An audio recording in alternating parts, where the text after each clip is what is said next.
നമ്മൾ ഇന്ന് നോക്കുന്നത് മെത്തഡോളജി ഇൻ സയൻസ് എന്ന് പറയുന്ന പേപ്പറിലെ കണ്ടന്റ് ആണ്. ഓക്കെ, മെത്തഡോളജി ഇൻ സയൻസ് എന്ന് പറയുന്ന പേപ്പർ നമുക്ക് മനസ്സിലാക്കണം ഒരു പരിധി വരെ. പക്ഷേ കണ്ടന്റ് നമ്മൾ പഠിക്കേണ്ടത് ബൈ ഹാർട്ട് തന്നെയാണ്. കണ്ടന്റ് പഠിക്കുമ്പോൾ നിങ്ങൾ മനസ്സിലാക്കാന്ന് മാത്രമേ ഉള്ളൂ. പക്ഷെ മനസ്സിലാക്കിക്കൊണ്ട് നമ്മൾ സാധാരണ ഒരു സയൻസ് സബ്ജക്റ്റ് എഴുതുന്നത് പോലെ നമുക്ക് എക്സാമിന് എഴുതാൻ വേണ്ടിയിട്ട് പറ്റില്ല. അപ്പം ആ ഒരു സന്ദർഭത്തിൽ നമ്മൾ ബേസിക്സ് ബൈ ഹാർട്ട് പഠിക്കുക എന്ന് മാത്രമാണ് മെത്തഡോളജി ഇൻ സയൻസിൽ നമുക്ക് ഓപ്റ്റ് ചെയ്യാൻ പറ്റുന്ന ഒരു മാർഗം എന്ന് പറയുന്നത്. ഓക്കെ, എക്സാം പോയിന്റ് ഓഫ് വ്യൂവിൽ പഠിക്കുമ്പോൾ. അപ്പം ആ ഒരു വ്യൂ ഉള്ളത് കൊണ്ട് തന്നെ ഞാൻ ക്ലാസ് PPT വെച്ചിട്ടായിരിക്കും എടുക്കുന്നത്, മറിച്ച് ടെക്സ്റ്റ് ബുക്ക് വെച്ചായിരിക്കും. ഓക്കെ, അപ്പം ഭാസ്കരൻ സാറിൻ്റെ മെത്തഡോളജി ബയോസ്റ്റാറ്റി ബയോ ഇൻഫോർമാറ്റിക്സ് ബുക്കായിരിക്കും നമ്മൾ ബേസ് ചെയ്തേക്കുന്നത്. അപ്പം നിങ്ങളുടെ കയ്യിൽ അത് ഉണ്ടാവും എന്നാണ് എൻ്റെ ഒരു നിഗമനം. ഓക്കെ, അപ്പോൾ എല്ലാവരും ആ ബുക്ക് വെച്ചിട്ടായിരിക്കണം നിങ്ങൾ കണ്ടന്റ് പഠിക്കുന്നത്. ആ ബുക്കിലുള്ള complete content exam point of വ്യൂവിൽ നമുക്ക് ആവശ്യമില്ല.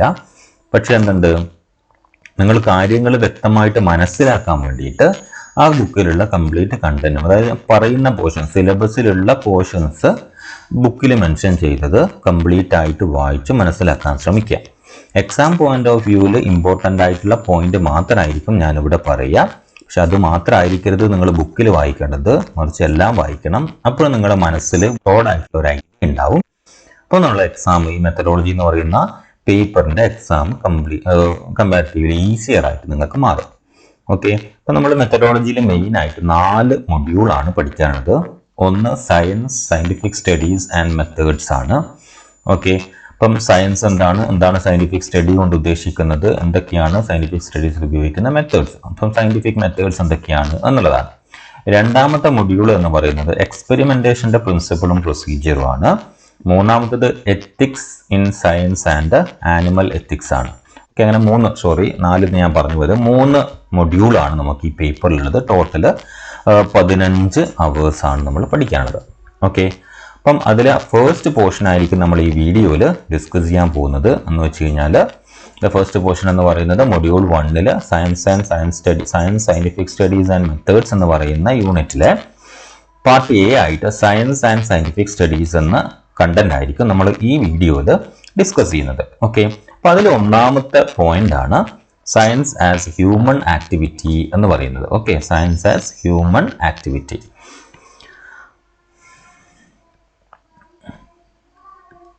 Okay, science as human activity. അപ്പോൾ നമുക്കറിയാം, ഒരു സയൻസ് എന്ന് പറയുന്നത് ജനിക്കുന്നത് എങ്ങനെയാണ്, ഹ്യൂമൻസ് ഒരു പെർട്ടിക്കുലർ ഫാക്റ്റിനെ കുറിച്ച് നന്നായിട്ട് പഠിച്ച് മനസ്സിലാക്കി അനലൈസ് ചെയ്ത് ആ ഒരു ഫാക്റ്റ് പുറത്തേക്ക് ടോട്ടൽ കമ്മ്യൂണിറ്റിക്ക് വേണ്ടിയിട്ട് പുറമുകളാണ് അല്ലേ. നമ്മൾ ഈ പഠിക്കുന്ന ആൾക്കാരാണ് നോർമലി സയന്റിസ്റ്റുകളെന്നും റിസർച്ചേഴ്സ് എന്നൊക്കെ വിളിക്കുന്നത്. അപ്പം അൾട്ടിമേറ്റ്ലി നമ്മൾ പഠിക്കുന്ന എല്ലാ സയൻസും എന്താണ്, ഹ്യൂമൻ ലേണിംഗ്, അനാലിസിസ് ആൻഡ് പബ്ലിക്കേഷന്റെ ഒരു ഔട്ട്കം ആണ് ഈ പറയുന്ന നമ്മൾ പഠിക്കുന്ന എല്ലാ സയൻസും. അപ്പൊ അങ്ങനെ നോക്കുകയാണെങ്കിൽ സയൻസ് എന്ന് പറയുന്നത് simply the result of human activity. ആ ഒരു കൺസെപ്റ്റിനെ എക്സ്പ്ലെയിൻ ചെയ്യുക എന്നുള്ളതാണ് ആ യൂണിറ്റ്, ആ ഒരു കണ്ടന്റ് പറയുന്നത്. ഓക്കെ, അപ്പം ഇതിൽ നമുക്ക് ക്വസ്റ്റ്യൻസ് വരാൻ വേണ്ടിയിട്ട് പറ്റുന്നത് 2 മാർക്കിനുള്ള ഒരു ചോദ്യമായിരിക്കും. How do you define science as human activity or how do you analyse science as human activity. ഇങ്ങനെ എന്തെങ്കിലുമൊക്കെ ആയിട്ട് ഒരു 2 മാർക്കിന്റെ ചോദ്യം നമ്മൾ ഈ പോർഷന് പ്രതീക്ഷിക്കേണ്ടതുള്ളൂ. അപ്പൊ എന്താണ് എന്നുള്ളത് നമുക്ക് ജസ്റ്റ് ഒന്ന് വായിച്ചു നോക്കാം. ഓക്കെ, അപ്പം ഈ പാർട്ട്, അതായത് സയൻസ് ആൻഡ് സയന്റിഫിക് സ്റ്റഡീസ് എന്ന പാർട്ട് ഭാസ്കരൻ സാറിന്റെ ബുക്കിലുള്ള കണ്ടന്റ് കംപ്ലീറ്റ് ഞാൻ പറയുന്നത് പോലെ എക്സാം പോയിന്റ് ഓഫ് വ്യൂവിൽ എടുത്തിട്ടില്ല. ഇന്ന് മാറ്റി എഴുതിയിട്ട് എക്സാമിൽ നിങ്ങൾക്ക് പഠിക്കേണ്ട പോർഷൻസ് മാത്രമാണ് ഞാനിവിടെ കൊടുത്തേക്കുന്നത്. പക്ഷെ നിങ്ങൾ എന്ത് ചെയ്യണം, ബുക്ക് വായിക്കണം. ബുക്ക് വായിച്ചിട്ട് ഒന്ന് ഐഡിയനെ ഒന്ന് ഇലാബറേറ്റ് ചെയ്യണം. എക്സാമിന് നിങ്ങൾ എഴുതേണ്ട പോയിന്റ് മാത്രമാണ് ഞാനിവിടെ കൊടുത്തേക്കുന്നത്. അപ്പം science is basically human Endeavour results from the exercise of brain and mind അല്ലെ. നമ്മളൊരു കാര്യം കാണുമ്പോൾ അതിനെക്കുറിച്ച് ചിന്തിക്കുകയും അനലൈസ് ചെയ്യുകയും ചെയ്യുമ്പോൾ ഉണ്ടാവുന്ന റിസൾട്ട് ആണ് സയൻസ് എന്ന് പറയുന്നത്. So simply it is a human Endeavour. Okay, അപ്പം എന്തിനാ ഹ്യൂമൻ ബീയിങ്സ് അങ്ങനെ ചെയ്യുന്നത്, അതിന്റെ ഒരു ആൻസർ ആണ് രണ്ടാമത്തെ സെന്റൻസ് എന്ന് പറയുന്നത്. It is an endless effort of mankind to know more about natural phenomena, to explain natural process answers and the problems, to discover and disclose the unknown secrets of nature, and to expand the realm of human knowledge. Okay. ഇപ്പൊ നമുക്ക് സ്വാഭാവികമായിട്ട് ഒരു curiosity ഉണ്ട്. എന്ത് കണ്ടു കഴിഞ്ഞാലും അതെന്താണ് എന്നറിയാനുള്ള ഒരു ക്യൂരിയോസിറ്റി.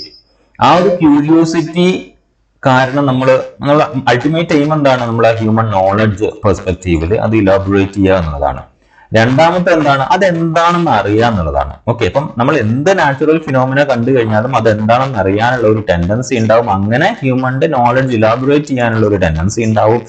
അതിന്റെ ഫലമാണ് സയൻസ് എന്ന് പറയുന്നത്. So it's science is a human activity.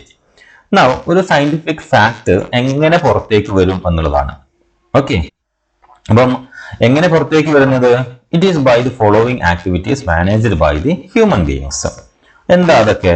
ഒന്നാമത്തെ ഫാക്ടർ എന്ന് പറയുന്നത്, ഒന്നാമത്തെ ആക്ടിവിറ്റി എന്ന് പറയുന്നത് the collection of observable facts and convincing evidences of natural phenomena.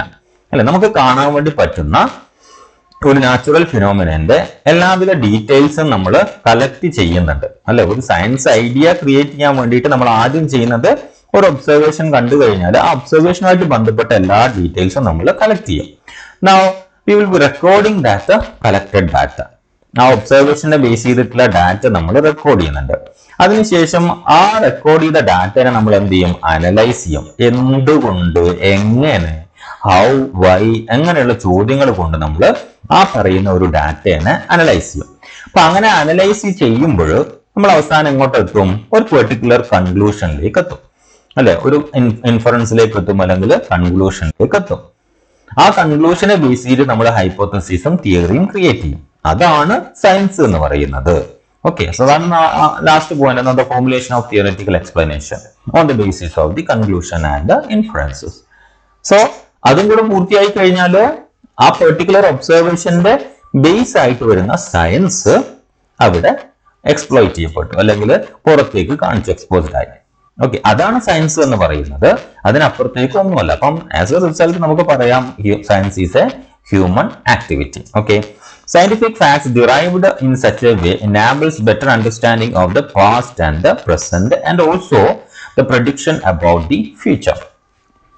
നിങ്ങൾ ആദ്യത്തെ മനുഷ്യൻ, ഓക്കെ, ആദ്യത്തെ മനുഷ്യൻ എന്ന് പറയുമ്പോൾ ഫസ്റ്റ് ഒബ്സർവ് ചെയ്ത ആളെയാണ് ഞാൻ പറയുന്നത്, അല്ലാണ്ട് ഫസ്റ്റ് ഭൂമിയിൽ വന്ന മനുഷ്യനല്ല. അവൻ ഭൂമി കുലുക്കം കണ്ടു. ഓക്കെ, ഭൂമി കുലുക്കം കണ്ടപ്പോൾ എന്താണ് ഇത് എന്ന് അറിയാനുള്ള ത്വര അദ്ദേഹത്തിനുണ്ടായി.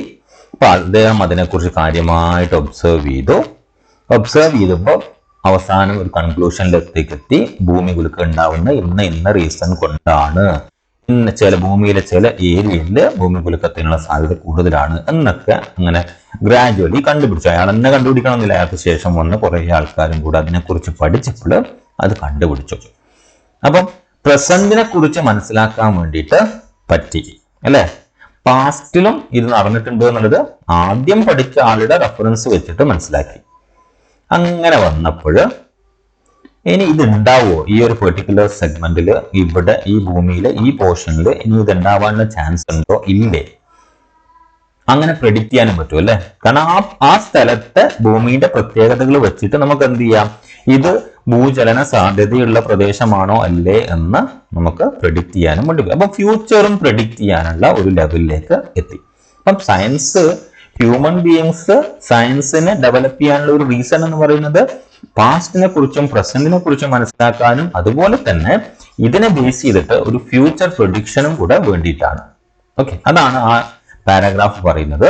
Now, as a human activity, science is unique in having built-in self-correction mechanism which is absent in any other human activity. അല്ലെ, നമ്മൾ റിലീജിയസ് ആയിട്ടുള്ള പല ആക്ടിവിറ്റീസ് എടുക്കുകയാണെങ്കിൽ ഒരു കറക്ഷൻ മെക്കാനിസം അവിടെ നിങ്ങൾക്ക് കാണാൻ വേണ്ടിയിട്ട് പറ്റില്ല. വിശ്വാസത്തിന്റെ ഭാഗമായതുകൊണ്ട് തന്നെ അതിനൊരു ചേഞ്ച് എന്ന് പറയുന്നത് ഇറ്റ്സ് നോട്ട് ആക്സെപ്റ്റബിൾ. പക്ഷെ സയൻസിനെ സംബന്ധിച്ചിടത്തോളം ഒരാൾ പറഞ്ഞ ഒരു കാര്യം ഓക്കെ തള്ളാൻ വേണ്ടി പറ്റുന്ന തരത്തിലുള്ള ഒരു തെളിവ് വന്നു കഴിഞ്ഞാൽ ആദ്യം പറഞ്ഞ ആളുടെ വസ്തുത തള്ളിക്കളയും, പുതിയ ആളത് എടുക്കും. അങ്ങനെ ഒരു സെൽഫ് കറക്ഷൻ മെക്കാനിസം സയൻസിന്റെ കേസിലുണ്ട്. And you cannot find that self correction mechanism in any other human activity. So അത്രയും നിങ്ങൾ സയൻസ് ആസ് ഹ്യൂമൻ ആക്ടിവിറ്റി എന്ന് പറയുന്ന ഒരു കൺസെപ്റ്റിൽ പഠിക്കേണ്ടതുള്ളൂ, 2 മാർക്കിനെ ചോദിക്കുള്ളൂ. അപ്പം ആ ആക്ടിവിറ്റീസ് എന്താണെന്നുള്ളത്, scientific activities done by the humans എന്താണെന്നുള്ളത് പറയണം. എങ്ങനെയാണ് സയൻസ് ഹ്യൂമൻ ആക്ടിവിറ്റി കൊണ്ട് ക്രിയേറ്റ് ചെയ്യപ്പെടുന്നത് എന്നതും പറയണം. ഓക്കെ, അപ്പം അവസാനത്തെ പോയിന്റ് ആയിട്ട് പറയുന്ന ഈ സെൽഫ് കറക്ഷൻ മെക്കാനിസം ഇമ്പോർട്ടന്റ് ആണ്. അപ്പൊ അത് നിർബന്ധമായിട്ടും എഴുതിയിരിക്കണം. So that's about the science as human activity.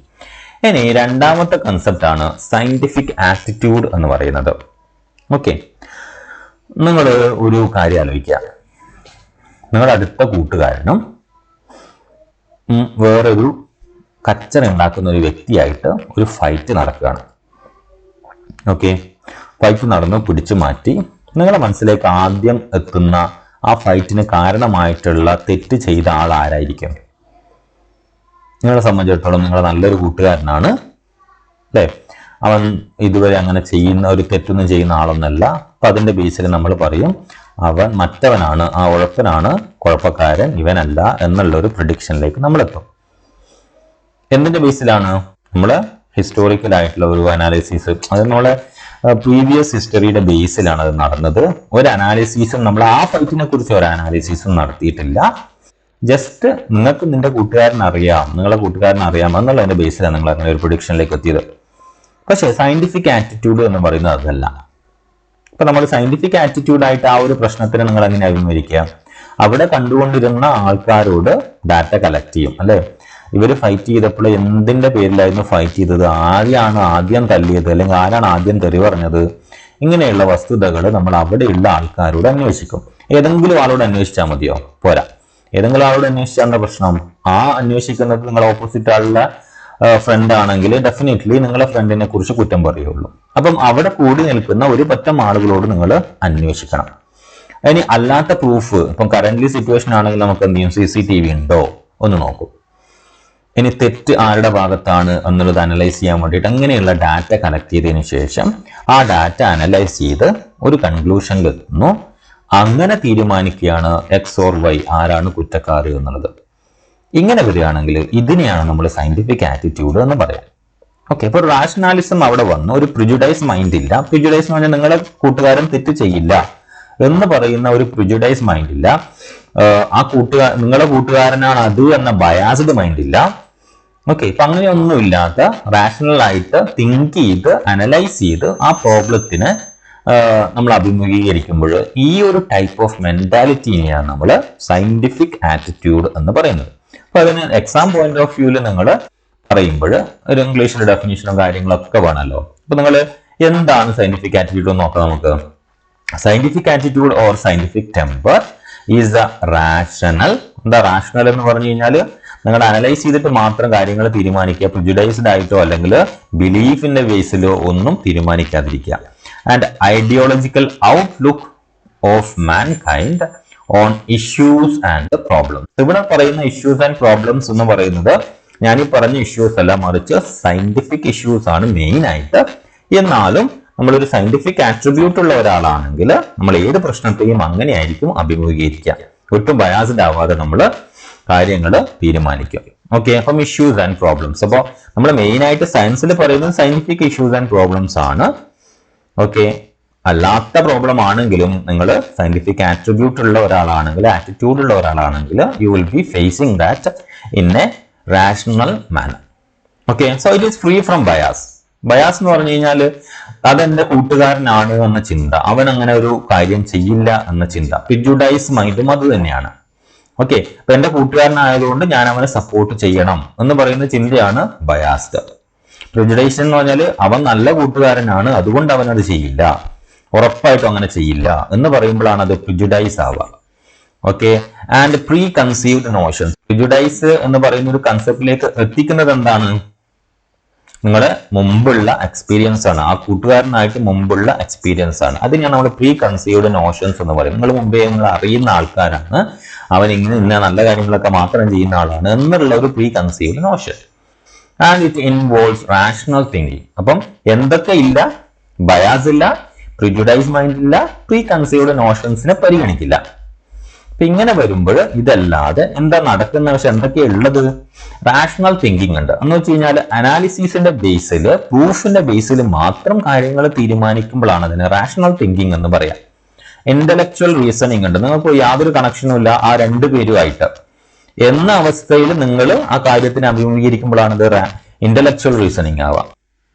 Okay, എവിഡൻസിനെ base ചെയ്തിട്ട് തീരുമാനിക്കും. Okay, weighing of evidences. പിന്നെയോ ഓരോ എവിഡൻസിനെയും അരിച്ച് പെറുക്കി ഓരോ അനാലിസിസ് നടത്തിയതിനു ശേഷം മാത്രമേ തീരുള്ളൂ. അതാണ് സിഫ്റ്റിംഗ് ഓഫ് ട്രൂത്ത് എന്ന് പറയുന്നത്. അരിച്ചു പെറുക്കുക, സത്യത്തെ അരിച്ചു പെറുക്കുക in all matters and that are amenable to enquiry or investigation. എന്ന് വെച്ച് കഴിഞ്ഞാൽ വേറൊരാൾ വന്നു കഴിഞ്ഞാലും ഈ കാര്യങ്ങൾ ഇതുപോലെ അനലൈസ് ചെയ്ത് കഴിഞ്ഞാൽ നിങ്ങൾ എന്താണോ പറയുന്ന ആ ഒരു റിസൾട്ടിലേക്ക് തന്നെയായിരിക്കും എത്തുക. കാരണം നിങ്ങൾ ബയാസ്ഡ് ആയിരുന്നില്ല, നിങ്ങൾ പ്രിജുഡൈസ് ആയിരുന്നില്ല, നിങ്ങൾ പ്രീ കൺസീവ്ഡ് നോഷൻസിന്റെ ബേസിലായിരുന്നില്ല കാര്യങ്ങൾ തീരുമാനിച്ചത്, മറിച്ച് അനലൈസ് ചെയ്ത് റാഷണൽ തിങ്കിങ് വഴി അനലൈസ് ചെയ്ത് അതുപോലെ തന്നെ ഇന്റലക്ച്വൽ റീസണിങ് വഴി ദെൻ എവിഡൻസിന്റെ ബേസിൽ ഓരോ സത്യത്തെയും അരിച്ചു പെറുക്കി എടുത്ത ഒരു തീരുമാനമായതുകൊണ്ട് തന്നെ പിന്നീട് വരുന്ന ആൾക്കാർക്കും സെയിം റിസൾട്ട് ആണ് കിട്ടുക if they are also analysing or if they are also inquiring or investigating the same problem. ഇതിനെയാണ് നമ്മൾ സയന്റിഫിക് ആറ്റിറ്റ്യൂഡ് എന്ന് പറയുന്നത്, അല്ലെങ്കിൽ സയന്റിഫിക് ആറ്റിറ്റ്യൂഡ് എന്ന് പറയുന്നത്. അപ്പം ഈ ഒരു കണ്ടന്റ് ആയിരിക്കണം നിങ്ങൾ സയന്റിഫിക് ആറ്റിറ്റ്യൂഡ് എന്താണ് എന്ന് ചോദിച്ചു കഴിഞ്ഞാൽ ആൻസർ എഴുതേണ്ടത് ഈ പാർട്ടാണ്. ഓക്കെ, അപ്പൊ ഇതിന് കാർഡിനൽ ആസ്പെക്ട്സ് ഉണ്ട്. നിങ്ങൾ എന്തിന്റെ ബേസിൽ ആ ഒരു ആറ്റിറ്റ്യൂഡ് എടുത്തത്? Based on your observation, based on your analysis of the situation, and you have verified the observation with the proof. Then arguments എന്ന് പറഞ്ഞു കഴിഞ്ഞാൽ നിങ്ങൾ കണ്ടുപിടിച്ചതിനെ ചോദ്യം ചെയ്യാനും സപ്പോർട്ട് ചെയ്യാനും ഒരുപോലെ അവകാശമുണ്ട് ചുറ്റിലുള്ളവർക്ക്. അപ്പം അങ്ങനെ ഒരു ആർഗ്യുമെന്റ് വെൽക്കം ചെയ്യുന്ന ഒരു തീരുമാനം. ഈ 4 എണ്ണം എന്ന് പറയുന്നത് ഒരു major cardinal aspect of scientific attitudes ആണ്, അല്ലെങ്കിൽ സയന്റിഫിക് ടെമ്പർ ആണ്, അല്ലെങ്കിൽ സയന്റിഫിക് ആറ്റിറ്റ്യൂഡ് ആണ്. ഓക്കെ, ഇത് കൂടാതെ സയന്റിഫിക് ടെമ്പറിന് ഫോളോയിങ് ആട്രിബ്യൂട്ട്സ് ആണുള്ളത്. ഒന്ന്, ഇത് നിങ്ങൾ പഠിക്കുമ്പോൾ 5 മാർക്കിന് ചിലപ്പോൾ വളരെ റയറായിട്ട് ചോദിച്ചേക്കാം, നോർമലി 2 മാർക്കിനെ ചോദിക്കുള്ളൂ. ഞാൻ ഈ പറയുന്ന 13 ആട്രിബ്യൂട്ട്സ് ഉണ്ട്. ഈ ആട്രിബ്യൂട്ട്സിൽ നിങ്ങൾ ഒരു 6 എണ്ണം ഈസി ആയിട്ടുള്ള ഒരു 6 എണ്ണം പഠിച്ചു കഴിഞ്ഞാൽ മതി. 5 മാർക്കിന് ചോദിച്ചു കഴിഞ്ഞാലും 2 മാർക്ക് ഡെഫിനിഷനും കാര്യങ്ങൾക്കും പോകും. ബാക്കി 6 എണ്ണം വെച്ചിട്ട് നിങ്ങൾക്ക് 3 മാർക്ക് ബേസ് ചെയ്തിട്ട് 5 മാർക്ക് പൂർത്തിയാക്കാം. ഇനി 2 മാർക്കിന് ചോദിക്കുകയാണെങ്കിലും നിങ്ങൾ എന്ത് ചെയ്യണം? ഡെഫിനിഷൻ എഴുതണം, അതിന്റെ മേജർ ആട്രിബ്യൂട്ട്സ് എഴുതണം, കാർഡിനൽ പോയിന്റ്സും എഴുതണം. ഓക്കെ, അതുകൊണ്ട് 2 മാർക്കിനാണ് സാധാരണ ചോദിക്കുക. 2 മാർക്കിനായാലും 5 മാർക്കിനായാലും നിങ്ങൾ ഈ ആസ്പെക്ട് കംപ്ലീറ്റ് ആയിട്ട് ഡിസ്കസ് ചെയ്യണം.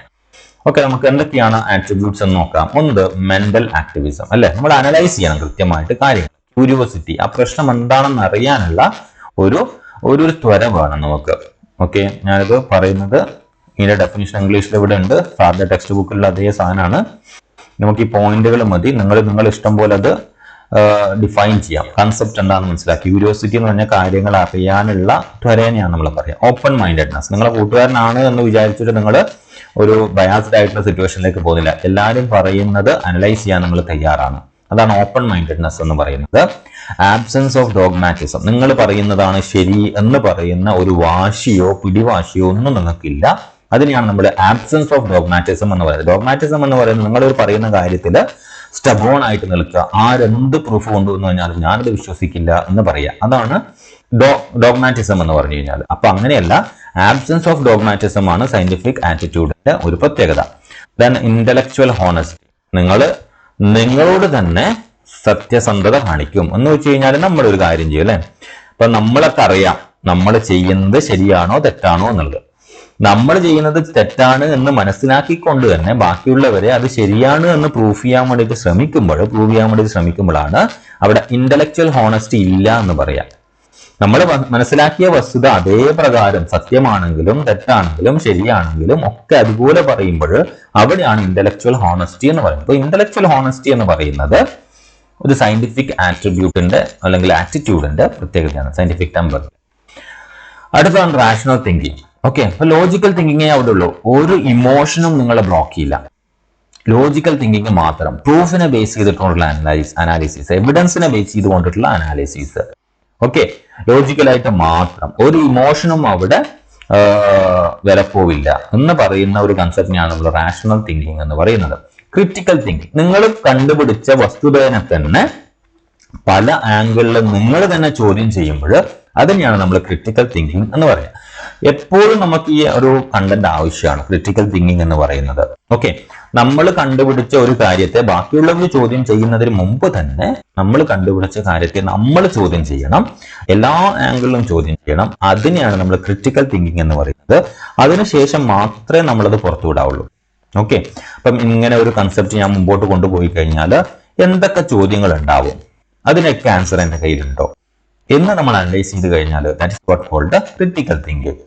Now imaginative thinking. ചില കൺസെപ്റ്റ്, സയന്റിഫിക് ആയിട്ടുള്ള കൺസെപ്റ്റ് നമുക്ക് കണ്ട് പറഞ്ഞു കൊടുക്കാൻ വേണ്ടിയിട്ട് പറ്റില്ല.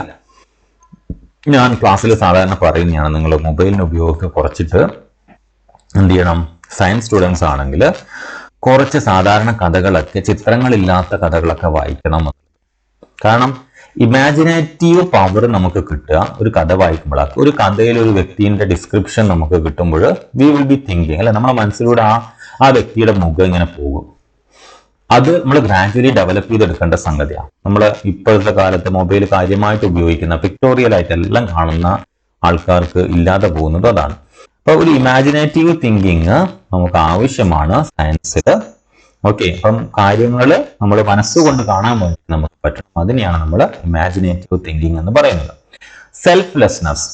ഇത് ഞാൻ പറഞ്ഞത് കൊണ്ട് ഇത് ശരിയാണ്, ഞാനാണ് ശരി, ഞാൻ മാത്രമാണ് ശരി എന്ന് പറയുന്ന ഒരു കൺസെപ്റ്റ് ഉണ്ടാവാൻ പാടില്ല. അത് സെൽഫ്നെസ് ആണ്. നമുക്ക് വേണ്ടത് എന്താണ്? സെൽഫ്ലെസ്നെസ്. ഇതാണ് ഞാൻ കണ്ടുപിടിച്ച വസ്തുത, ബട്ട് ഇറ്റ് ഈസ് ക്വസ്റ്റ്യനബിൾ എന്ന് പറയുന്നിടത്താണ് സെൽഫ്ലെസ്നെസ് എന്ന് പറയുന്ന ഒരു സംഗതി ഉള്ളത്. ഓക്കെ, അപ്പം ഒരു സെൽഫിഷ് മോട്ടീവ് ഒരിക്കലും ഉണ്ടാകുമ്പോൾ, അതെന്റെ കൂട്ടുകാരനാവുകൊണ്ട് എനിക്ക് രക്ഷപ്പെടുത്തണം, അതുകൊണ്ട് എനിക്കത് അവൻ തെറ്റ് ചെയ്തിട്ടില്ല എന്ന് പ്രൂവ് ചെയ്യണം എന്ന് പറയുന്ന ഒരു മൈൻഡ് സെറ്റപ്പ് ആണെങ്കിൽ അത് സെൽഫ്നെസ് ആണ്, അത് സെൽഫിഷ് ബിഹേവിയർ ആണ്. മാറ്റിയിട്ട് അത് എന്ത് ചെയ്യണം? സെൽഫ്ലെസ്നെസ് ആക്കി മാറ്റണം. എക്സ് ഓർ വൈ ആരാണ് തെറ്റ് എന്നുള്ളത് ലോജിക്കലി, റാഷണലി ഞാൻ തിങ്ക് ചെയ്ത് അനലൈസ് ചെയ്ത് കണ്ടുപിടിക്കും എന്ന് പറയുന്നിടത്താണ് സെൽഫ്ലെസ്നെസ് ഇരിക്കുന്നത്. ആ ഒബ്ജക്ടിവിറ്റി.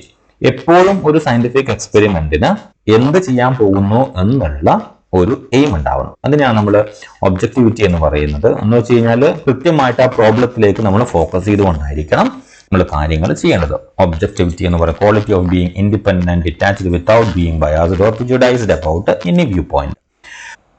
ഹ്യൂമിലിറ്റി. മനുഷ്യത്വം എന്ന് പറയുന്ന ഒരു സാധനം ഉണ്ടാവണം എന്നുള്ളതാണ്. എന്ന് വെച്ച് കഴിഞ്ഞാൽ മോഡസ്റ്റി, ഹംബിൾ ബിഹേവിയർ. നമ്മൾ ഭയങ്കര പൊങ്ങച്ചക്കാരനായിട്ട് ഷൗട്ട് ചെയ്തുകൊണ്ട് സംസാരിക്കുന്ന, നമ്മൾ ആർഗ്യുമെന്റ്സ് വളരെ ഗൗരവമായിട്ട് പറഞ്ഞു കൊടുക്കുന്ന ഒരു സിറ്റുവേഷൻ ഉണ്ടാവരുത്. ഓൾവേസ് വെൽക്കം ക്രിറ്റിസിസം എന്ന് പറയുന്ന ഒരു കൺസെപ്റ്റിൽ വളരെ ഹംബിൾ ആയിട്ട് നിങ്ങൾ കണ്ടുപിടിച്ച സയന്റിഫിക് ആസ്പെക്ട്സ് ഡിസ്ക്രൈബ് ചെയ്യാൻ വേണ്ടിയിട്ട് പറ്റണം. അത് ഞാൻ പറയുന്നതായതുകൊണ്ട് നിങ്ങൾ ആരും അതിനെ ചോദ്യം ചെയ്യേണ്ട എന്ന് പറയുന്ന ഒരു ആട്രിബ്യൂട്ട് ഉണ്ടാവരുത്, ഒരു ഗൗരവത്തിലുള്ള ആട്രിബ്യൂട്ട് ഉണ്ടാവരുത്. It should be humanity should be എന്ന് വെച്ച് കഴിഞ്ഞാൽ ഒരു വളരെ സോഫ്റ്റ് ആയിട്ട്, ഹംബിൾ ആയിട്ട് കാര്യങ്ങൾ തീരുമാനിക്കുക. കാര്യങ്ങൾ ഗൗരവമായിട്ട് തന്നെ, പക്ഷെ ഹംബിൾ ആയിട്ട് കാര്യങ്ങൾ വിശദീകരിച്ചു കൊടുക്കുന്ന സിറ്റുവേഷൻ ഉണ്ടാവണം. അപ്പൊ ഹ്യൂമിലിറ്റി എന്ന് പറയുന്നത് it's actually one of the attribute of scientific attitude. Aversion to superstition. Aversion to superstition എന്ന് പറഞ്ഞാൽ സൂപ്പർസ്റ്റിഷ്യസ് ആയിട്ടുള്ള ഒരുപാട് ബിലീഫ് നമുക്ക് ചുറ്റുപറ്റും ഉണ്ടാവും. അപ്പം അതിനെ ബേസ് ചെയ്ത് കൊണ്ടിട്ടുള്ള ഒരു സയന്റിഫിക് എക്സ്പെരിമെന്റ് ആയിരിക്കരുത് നിങ്ങൾ സെറ്റപ്പ് ചെയ്യേണ്ടത്. ഓക്കെ, വളരെ സിമ്പിൾ ആയിട്ട് പറയുകയാണെങ്കിൽ ഭൂമിയുടെ കാന്തിക വലയത്തിൽ ആകർഷിക്കപ്പെടുന്ന ഇരുമ്പാണ് ഹീമോഗ്ലോബിനിലുള്ളത് എന്ന് പറയുന്ന ഒരു സൂപ്പർസ്റ്റീഷ്യസ് ബിഹേവിയർ നിങ്ങൾക്ക് അറിയാം. പേപ്പറൊക്കെ വായിക്കുന്നതിന് അറിയാം. ഒരു സ്യൂഡോ സയൻസ് ആണത്, അല്ലെ? കാരണം വസ്തുതാപരമായിട്ടുള്ള സയന്റിഫിക് ബേസിൽ പറയുന്ന സൂപ്പർസ്റ്റിഷനെയാണ് നമ്മൾ സ്യൂഡോ സയൻസ് എന്ന് പറയാം, അല്ലെ? കാരണം എന്താണ്? സയന്റിഫിക് ബേസ് ഉണ്ട് അവിടെ. ഇരുമ്പ്, കാന്തം രണ്ടും ആകർഷിക്കപ്പെടുന്നതാണ് എന്നതാണ് സയന്റിഫിക് ബേസ്. പക്ഷെ പറയുന്ന വസ്തുത എന്താണ്? സ്യൂഡോ സയൻസ് ആണ്. ഈ സയന്റിഫിക് ബേസിൽ പറയുന്നത് സ്യൂഡോ സയൻസ് ആണ്.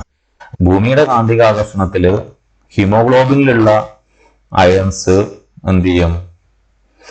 ആകർഷിക്കപ്പെടും. അത്രയും പവർഫുൾ ആണ് എന്നുള്ള അർത്ഥത്തിൽ പറയുമ്പോൾ അത് സ്യൂഡോ സയൻസ് ആയി. പല വസ്തുതകൾക്കും വേണ്ടിയാണ് നമ്മൾ അതിനെ ഉപയോഗിക്കുക. അപ്പം ഇതിനെയാണ് നമ്മൾ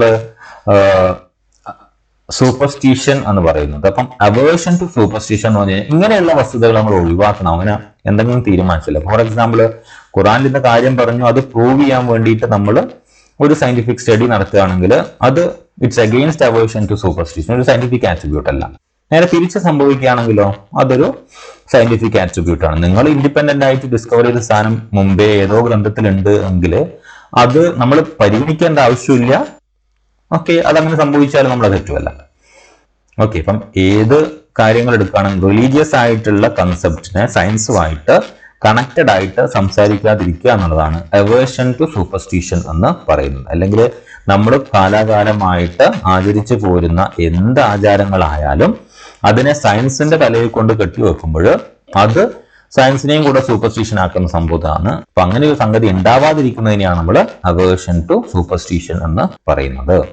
okay, now systematic approach to problem solving. ഇപ്പം നമ്മൾ സ്റ്റെപ്പ് ബൈ സ്റ്റെപ്പ് ആയിട്ട് ഞാൻ നേരത്തെ പറഞ്ഞ പോലെ നിങ്ങളുടെ കൂട്ടുകാരനും വേറൊരുത്തരും കൂടെ അടി ഉണ്ടാക്കുമ്പോൾ പ്രോബ്ലത്തിലേക്ക് ഇമോഷണലി പോയി ചാടാതെ മറിച്ച് സ്റ്റെപ്പ് ബൈ സ്റ്റെപ്പ് ആയിട്ട് 1 by 1 ആയിട്ട് ആ പ്രോബ്ലം ഉണ്ടാവാനുള്ള സാഹചര്യത്തെയും ആ പ്രോബ്ലം ക്രിയേറ്റ് ചെയ്ത സ്റ്റെപ്പ് ബൈ സ്റ്റെപ്പ് ആയിട്ടുള്ള സംഗതികളെയും അനലൈസ് ചെയ്ത് ഒരു തീരുമാനത്തിലേക്ക് എത്തുക. അതിനെയാണ് നമ്മൾ സിസ്റ്റമാറ്റിക് അപ്രോച്ച് എന്ന് പറയുന്നത്. ഏതൊരു സയന്റിഫിക് സ്റ്റഡിയിലും നിർബന്ധമായിട്ടും സിസ്റ്റമാറ്റിക് അപ്രോച്ച് ഉണ്ടാവണം. ടോപ്പിൽ പോയിട്ട് താഴോട്ട് നോക്കുകയല്ല, മറിച്ച് താഴെ നിന്ന് സ്റ്റെപ്പ് ബൈ സ്റ്റെപ്പ് ആയിട്ട് മുകളിലേക്ക് കയറുകയാണ് വേണ്ടത് ഇൻഫോർമേഷൻ കളക്ഷന്റെ സംഗതികളിൽ.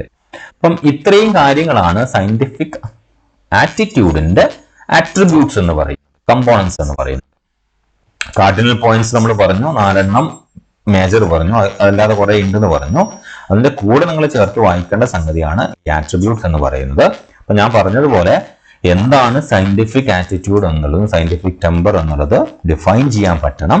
അതിന്റെ കാർഡിനൽ പോയിന്റ്സ്, മേജർ ആയിട്ടുള്ള കാർഡിനൽ പോയിന്റ്സ് മാർക്ക് ചെയ്യണം. അതിനുശേഷം അതിൽ ആട്രിബ്യൂട്ട്സ് ഏതെങ്കിലും 6 നിങ്ങൾ പറയണം.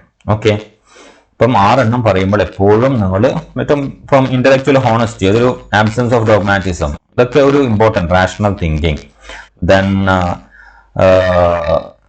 Aversion to superstition, systematic approach, ഇതൊക്കെ മേജർ പോയിന്റ്സ് ആണ്. എങ്ങനെവേ നിങ്ങൾക്ക് ഓർമ്മിക്കാൻ പറ്റുന്ന 6 പോയിന്റ് അതിൽ ഓർത്തെടുക്കുക.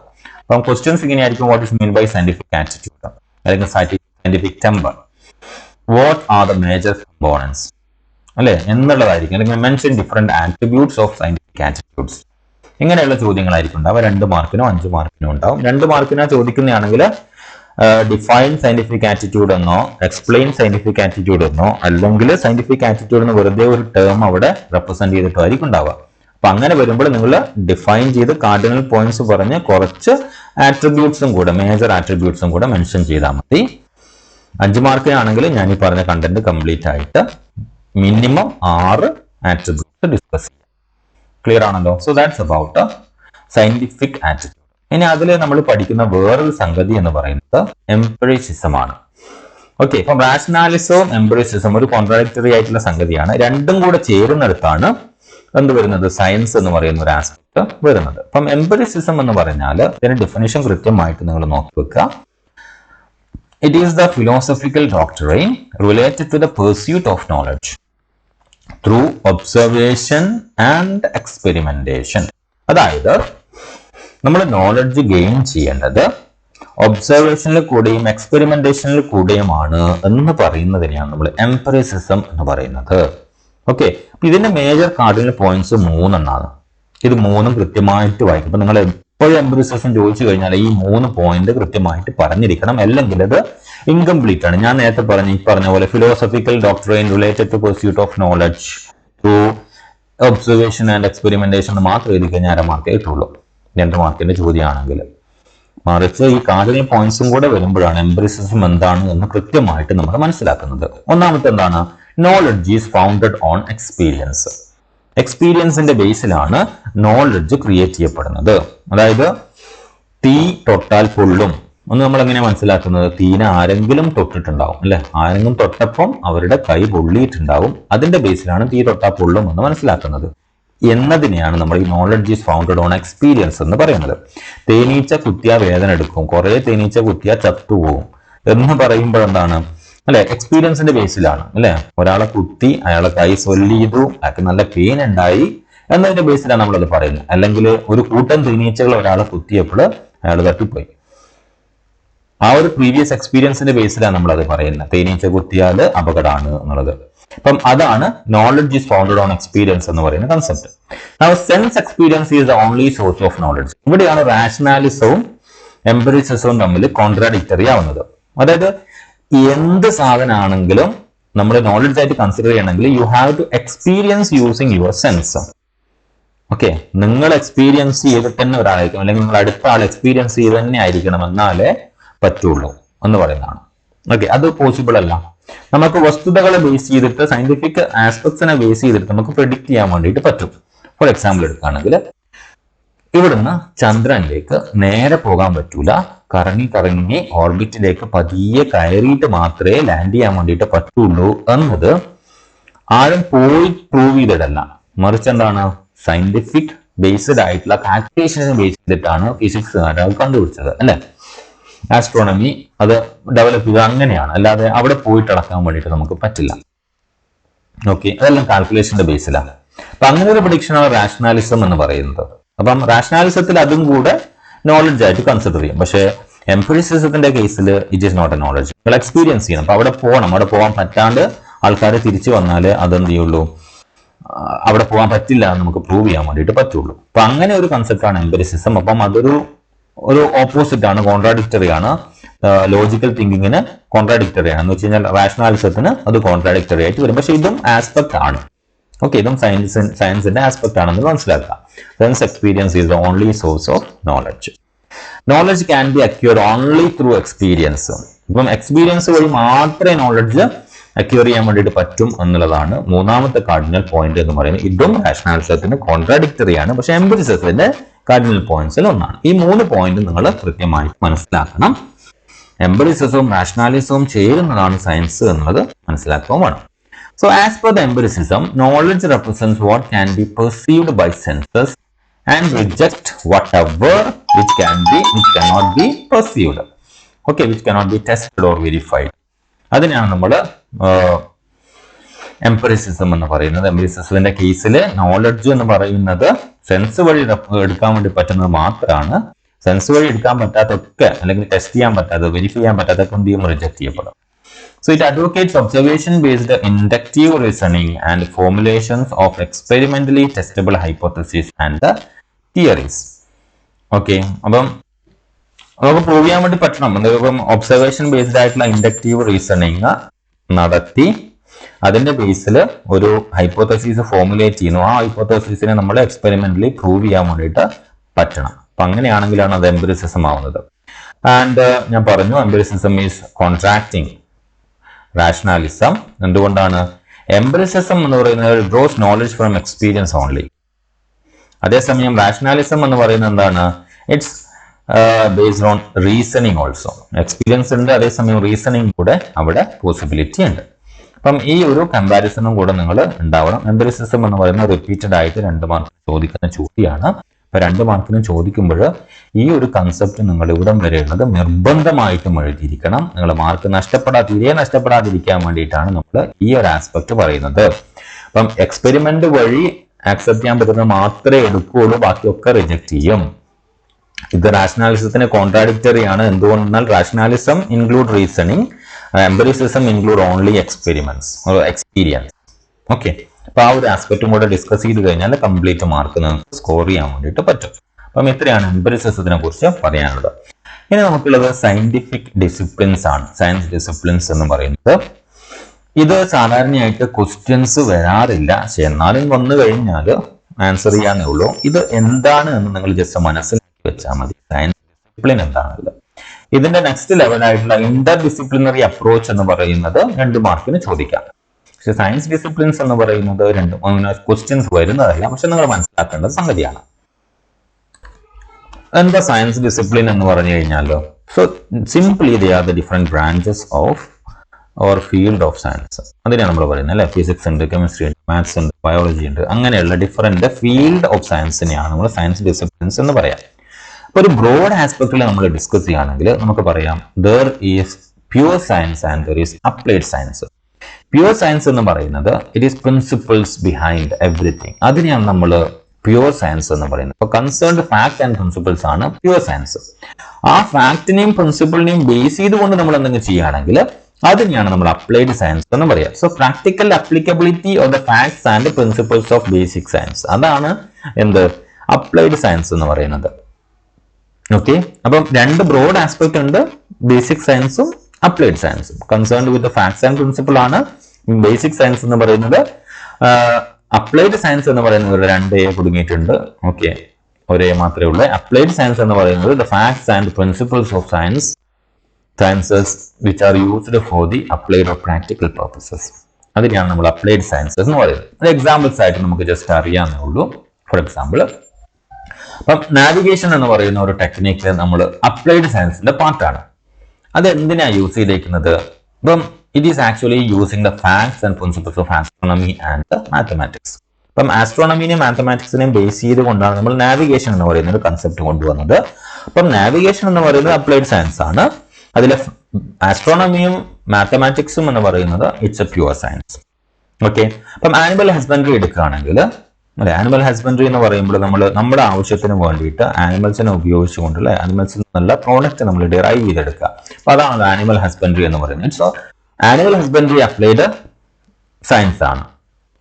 എന്തിനെ ബേസ് ചെയ്തിട്ടാണ്? എന്ത് ബേസിക് സയൻസിനെ ബേസ് ചെയ്തിട്ടാണ്? അത് സിംപ്ലി സുവോളജി ഉണ്ട്, ജെനറ്റിക്സ് ഉണ്ട്, അങ്ങനെയുള്ള ബേസിക് സയൻസിനെ ബേസ് ചെയ്തിട്ടാണ്. ഫിസിയോളജി, ജെനറ്റിക്സ്, സുവോളജി എന്ന് പറയുന്ന ആസ്പെക്റ്റിലുള്ള കൺസെപ്റ്റ് ആണ്. അതിന്റെ അപ്ലൈഡ് ലെവലാണ് ആനിമൽ ഹസ്ബൻഡറി എന്ന് പറയുന്നത്. അല്ലെ, ആനിമൽ ഹസ്ബൻഡറി നമ്മൾ പുതിയ ബ്രീഡ് ഉണ്ടാക്കുന്നുണ്ടെങ്കിൽ അതിന്റെ ബേസ് ജെനറ്റിക്സ് ആണ്. ഓക്കെ, പാല് ഫോർമേഷൻ എന്താണ് എന്ന് അറിയുന്നത് എന്തുകൊണ്ടാണ്? പശുവിന്റെ പാല് അല്ലെങ്കിൽ കാറ്റിലിന്റെ മിൽക്ക് എന്ന് പറയുന്നത് എന്തിന്റെ ബേസിലാണ്? ഫിസിയോളജിയാണ്.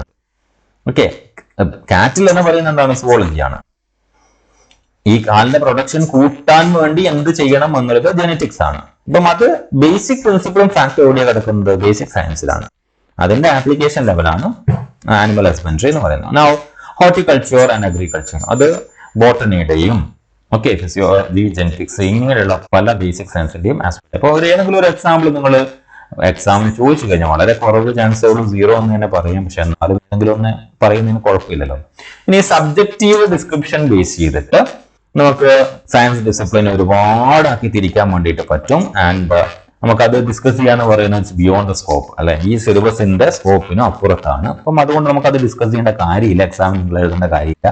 ഫിസിക്സ്, കെമിസ്ട്രി, ബയോളജി അങ്ങനെ പറഞ്ഞിട്ട് ഒരുപാട് ബ്രാഞ്ചസ് നമുക്ക് ക്രിയേറ്റ് ചെയ്യാൻ വേണ്ടിയിട്ട് പറ്റും. അപ്പൊ അങ്ങനെ ഒരു ആവശ്യം നമുക്കില്ല.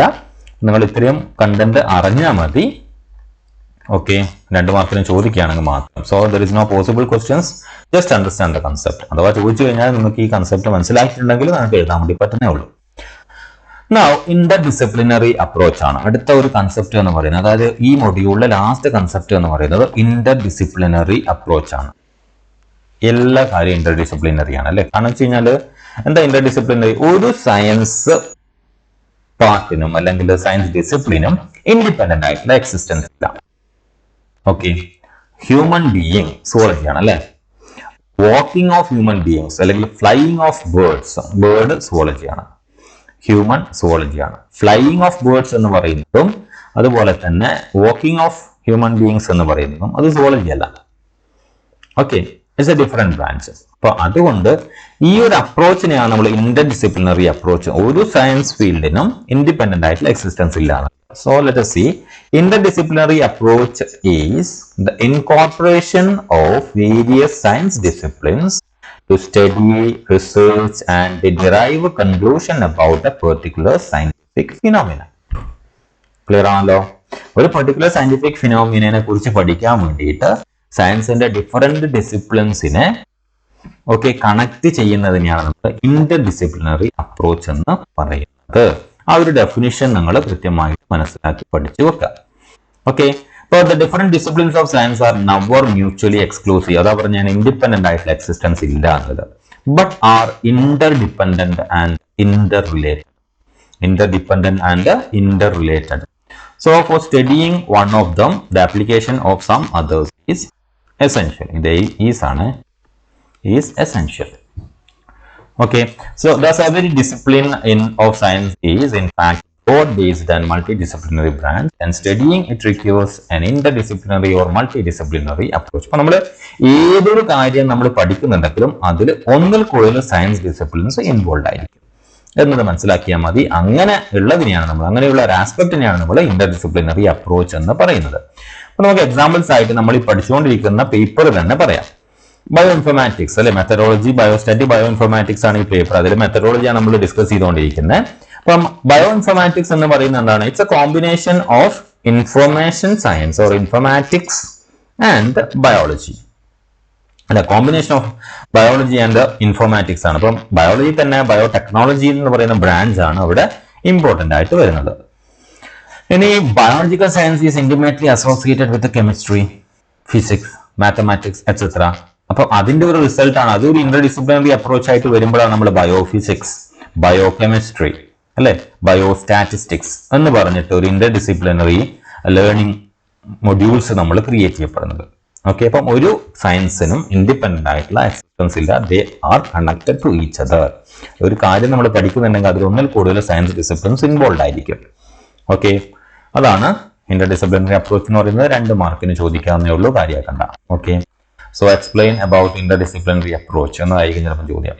അല്ലെങ്കിൽ വെറുതെ ഇന്റർഡിസിപ്ലിനറി അപ്രോച്ച് എന്ന് 2 മാർക്കിന് സാധാരണ അങ്ങനെയാണല്ലോ, ക്വസ്റ്റ്യൻസ് ആയിട്ടുള്ള വേർഡുകളൊന്നും ഉണ്ടാവില്ല, ജസ്റ്റ് ടേം മാത്രമേ ഉണ്ടാവുള്ളൂ. അപ്പൊ ആ സമയത്ത് നമ്മൾ ഇത്രയും പറഞ്ഞിട്ടുണ്ട്. ഇപ്പൊ എന്താ പറയുന്നത്? ഡെഫിനിഷൻ പറയണം.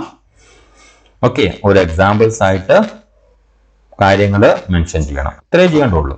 Okay, so that's it about the unit for module 1 part A, that is science and scientific studies. And part B ലാണ് methods in science എന്ന് പറയുന്ന ആസ്പെക്ട് വരുന്നത്. So we'll be discussing that.